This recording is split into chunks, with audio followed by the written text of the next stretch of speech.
শ্রীতয়ের রিসেপশনের দিন একটা grand arrangement হয়েছিল অন্য একটা হোটেলে, ওয়েস্ট ইনে, যেখানে সকালে আমরা লাঞ্চ করেছিলাম। তার ভিডিও আমি অলরেডি শেয়ার করেছি। লনের মধ্যে ওপেন এয়ার সিটিং অ্যারেঞ্জমেন্ট, অনেক কিছু প্ল্যান করা হয়েছিল, কিন্তু আনফরচুনেটলি বৃষ্টিটা বাদ সাধলো। আগের দিন রাত্রির থেকে এত বিচ্ছিরি ভাবে বৃষ্টি হচ্ছিল, সবাই আমরা ভীষণ আপসেট হয়ে গিয়েছিলাম। সকালবেলা সবাই প্রে করেছি বৃষ্টিটা যেন বন্ধ হয়ে যাক। এইখানে অবশ্য ভগবান আমাদের কারুর একটা কথা শুনেছিল, তাই ঠিক সময়, ঠিক রিসেপশনের আগেই বৃষ্টিটা বন্ধ হয়ে যায়। কিন্তু বৃষ্টির জন্য একটু প্ল্যানটা ঘেঁটে গিয়েছিলই। লনে কাদা বলে বসার অ্যারেঞ্জমেন্ট করা সম্ভব হয়নি। পুরোটাই দু সাইডের ন্যারো কাভার্ড এরিয়ায় অ্যারেঞ্জ করতে হয়েছিল, তার জন্য স্পেসটা অনেক ছোট হয়ে যায়। এইদিকে মেন কোর্স, ওই সাইডের কাভার্ড এরিয়ায় শুধু স্ন্যাক্স আইটেম ছিল। আর ওই সামনে স্টেজে বর বউ, কিছু রিলেটিভস আর অর্কেস্ট্রার টিম ছিল। এক তো বিয়ে বাড়িতে অনেকদিন পর সবার সঙ্গে দেখা, গল্প গুজব, হই হুল্লোড় ওইদিকেই মন পড়েছিল, তাই জন্য পারফেক্টলি কভার করতে পারিনি আমি সব ইভেন্টগুলো। তারপরে এই কাদা থেকে নিজেকে আর নিজের ড্রেসকে বাঁচানোটাও একটা বড় চ্যালেঞ্জ। তার মধ্যেই আমি শুধু খাওয়ার আইটেমগুলো এখানে কভার করেছি আপনাদের জন্য। এখানেও খাবারের এলাহি আয়োজন, চাট, ফুচকা, দহিবড়া, তার সঙ্গে সিঙ্গাপুর রাইস নুডলসটা ওখানে লাইভ বানিয়ে দেওয়া হচ্ছিল। ওটা অনেকের কাছেই বেশ নতুন আর পছন্দের আইটেম ছিল। আমি ট্রাইও করেছিলাম, খেতে বেশ ভালো। ওরা রেড সসে শেজওয়ান স্টাইলে বানাচ্ছিল, খুব একটা স্পাইসি ছিল না। আর এখানে দেখলাম ফুচকার সঙ্গে দহি বড়ার খুব ডিমান্ড, প্রত্যেকেই লাইন দিয়ে দহি বড়া খাচ্ছিল। যদিও মারা খেয়েছিল, আমি আর ওইসব খেয়ে পেট ভরাইনি, ফুচকা খেয়েছিলাম।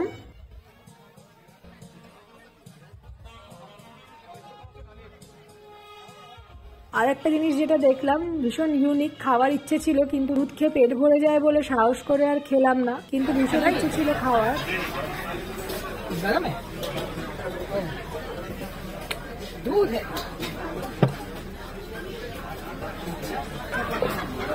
হ্যাঁ, একটু তোমার থেকে আমি টেস্ট করবো। এই গরম ফুটন্ত দুধ নিয়ে জাগলারি করা একটা অসম্ভব দক্ষতা, হ্যাটস অফ।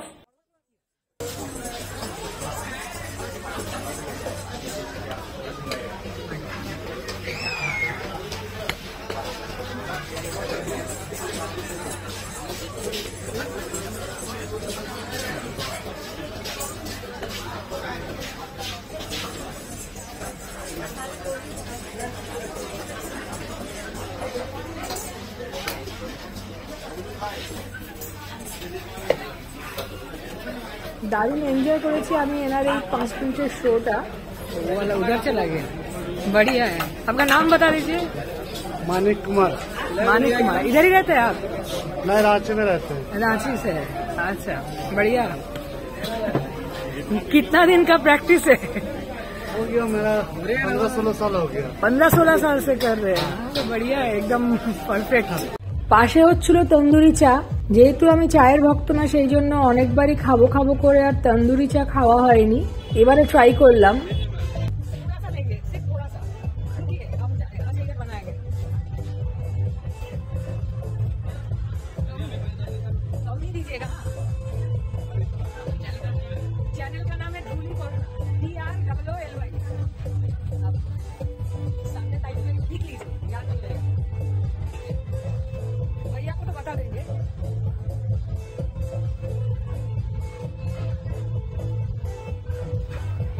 এই টকবক করে চা ফুটতে দেখাটা বেশি ইন্টারেস্টিং খাবার চেয়ে।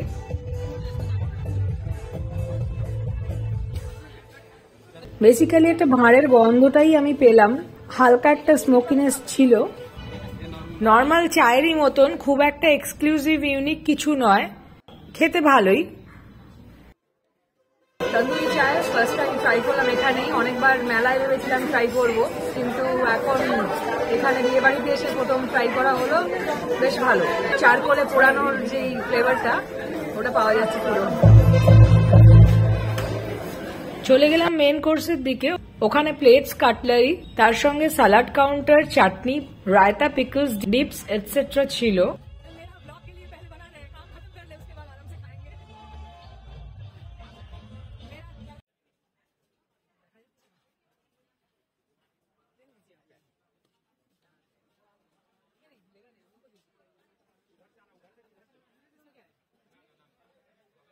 আর তার পাশে মেন কোর্সে কড়াইশুটির কচুরি, নান, ছোলার ডাল, পনির, আরো অনেক কিছু ছিল। এখানে নান আর কড়াইশুটির কচুরি দুটোই একদম গরম গরম তৈরি করা হচ্ছিল। ফুলকো ফুলকো কড়াইশুটির কচুরি কড়া থেকে ভেজে তোলা হচ্ছিল, দেখে লোভ লাগে। কিন্তু আমি এই কড়াইশুটির কচুরি খাইনি, খেয়েছিলাম নান, কেননা পনিরের সঙ্গে নানটাই বেশ ভালো জমছিল। পনিরটাও বেশ টেস্টি, প্রত্যেকটা আইটেমই বেশ ভালো। এমনকি এই মাটন বিরিয়ানি আর চিকেন কষা, চিকেন রেশমি কাবাব, সেটাও বেশ ভালো বানিয়েছিল, খুব সফট। নানান রকম আইটেম ছিল, কিন্তু যেটা আমার নজর কাড়লো সেটা হচ্ছে এই প্রন কবিরাজি। তাই গরম গরম ওখান থেকেই একটা প্রন কবিরাজি খেয়ে নিলাম। প্রনগুলো তো অসাধারণ, soft, flavourful, crispy outer coating ডিমের, পারফেক্টলি মেড। মেন কোর্সের সময় প্রন কবিরাজি খেলে কোনোটাই ঠিক জমতো না, তাই আগেই দুটো প্রন কবিরাজি ট্রাই করলাম। তাছাড়া ডেজার্টেও এখানে বেশ কিছু স্পেশাল আইটেম ছিল, তার মধ্যে অরেঞ্জ কুলফি, যেটা আমরা এখানে পাই, যেটা কলকাতার খুব ফেমাস। তাছাড়া অন্য মিষ্টিগুলো বেশ ভালো, বড় বড় রাজভোগ, বেকড মিহিদানার ওপর রাবড়ি, ওই কম্বিনেশনটা তো ফাটাফাটি। আর শেষ পাতের মুখ শুদ্ধি নানান রকমের মিষ্টি পান। আর মাঝখানে যদি কারোর জল তেষ্টা পায় তাদের জন্য নানান ধরনের মকটেলস, খাবার হজম করার জন্য সোডা আর কোল্ড ড্রিঙ্কসও ছিল। ওভারঅল একদম পারফেক্ট অ্যারেঞ্জমেন্ট। কেমন লাগছে বলো, খাচ্ছ যে? হ্যাঁ, আমি বাকি আমরা লাস্ট 4-5 দিন ধরে যেই অসাধারণ খাবারগুলো খেলাম, তার পেছনে যেই ভদ্রলোক উনি শালকিয়াতে থাকে, এত ভালো খাবার খাওয়ালেন। আপনার নাম বলুন। নাম? আমার নাম বুলবুল চক্রবর্তী। ওকে, আর খুব ভালো লাগলো, ভীষণ এনজয় করলাম। রাত্রিবেলা শুরু হলো বাজির খেলা, কিন্তু তার ছবি তোলা যাচ্ছিল না, কেননা বাজিগুলো গায়ে এসে পড়ছিল। আড্ডা মারা তো চলছিলই, তার মাঝে মাঝে চলছিল ফটো তোলা। ফাইনালি ত্রিদীপ কাকা, কাকিমাকে আর ত্রিতয়কে ম্যানেজ করলাম একটা সেলফির জন্য, কেননা ওরা সেদিন সবাই খুবই ব্যস্ত আর টেনশনে দৌড়াদৌড়ি করছিল। এত বড় একটা কাজ, এতজন ফ্যামিলি মেম্বার এই বৃষ্টির মধ্যে এত পারফেক্টলি কোঅর্ডিনেট করাটা খুব একটা সহজ জিনিস নয়। আর তার সঙ্গে ছিল আমাদের সুইট সুইট বৌমার সঙ্গে একটা জবরদস্ত সেলফি। এখনকার ফাস্ট লাইফে সবাই কাজ আর পড়াশোনা নিয়ে ব্যস্ত, সময়ের অভাবে হয়তো আজকাল সবসময় ফোন করা হয় না, কিন্তু এইসব অকেশনে যখন সবাই একসঙ্গে হই, তখন নিজেদের এই ভালোবাসা, আন্তরিকতাটা উচ্ছ্বাসের সঙ্গে বেরিয়ে আসে। থ্যাঙ্কস টু ত্রিদীপ কাকা আর কাকিমা আমাকে এখানে ইনভাইট করার জন্য। এই 4-5 দিন ছুটি আনন্দ করেছি। ত্রিতয়ের বিয়ের আনন্দটা মেমোরেবল হয়ে থাকবে সবার লাইফে। আমাদের সবার সঙ্গে রোজ দেখা না হলেও ভালোবাসাটা অটুট, তাই জন্য যখন দেখা হয় আনন্দের সীমা থাকে না। হই হুল্লোড় করতে করতে সময় কখন কেটে যায় বোঝা যায় না। তাই বউ ভাতের রাত্রিরও পার হয়ে গেল, পরের দিন সবার বাড়ি যাওয়ার পালা। সকাল থেকেই সবাই আস্তে আস্তে চেক আউট করে যে যার নিজের বাড়ির দিকে রওনা হচ্ছিল। আমাদের প্ল্যান ছিল একটু বোকারো থেকে গাড়ি নিয়ে কিছু ফলস আর টোপচাচি লেক দেখে বিকেলে ধানবাদ থেকে ট্রেন ধরবো, সেই অনুযায়ী টিকিট কাটা ছিল। আস্তে আস্তে সবাই চলে যেতে মনটাও একটু খারাপ হয়ে যাচ্ছিল, আর 3-4 দিন হই হুল্লোড় করার পর শরীরও পোষাচ্ছিল না। তাই ত্রিদীপ কাকা আর ওদিকে হোটেলের মালিকও বলল দুপুর অব্দি হোটেলেই রেস্ট নিয়ে তারপর ডাইরেক্ট স্টেশন যেতে। দুপুরবেলা ওয়েডিং ভেন্যুতে যাওয়ারও আর এনার্জি পেলাম না, তাই হোটেলেই আনিয়ে নিয়েছিলাম ব্রেকফাস্টের জন্য পনির পরাঠা, দুপুরে চিকেন চাউমিন।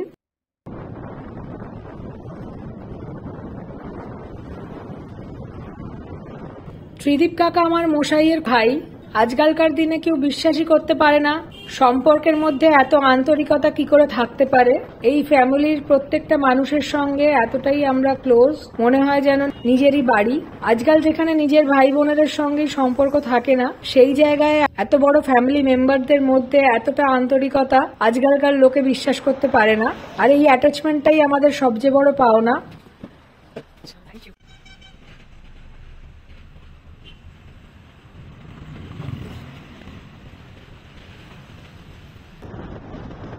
ট্রেনের চেয়ে আমার গাড়িতে করে ন্যাচারাল হাওয়া খেতে খেতে ঘুরতে বেশ ভালো লাগে। এই পাহাড়, জঙ্গল, নদী, নালা, গ্রামগঞ্জ পেরিয়ে এক একটা জায়গার শোভা দেখতে দেখতে যেতে বেশ লাগে।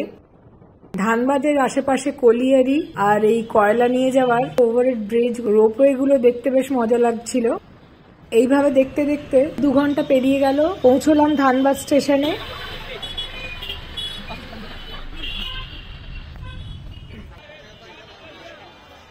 ট্রিপ শেষ হয়ে গেল, বিয়ে বাড়ির আনন্দ শেষ, এবার আবার বাড়িতে বসে আছি। ব্ল্যাক ডায়মন্ড ছাড়বে একটু পরেই।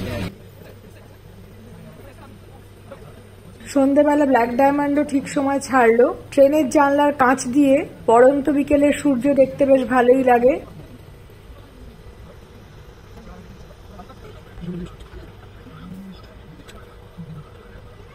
এই জার্নি শেষ হলো, তবে আর একটা নতুন জার্নির অপেক্ষায় রইলাম।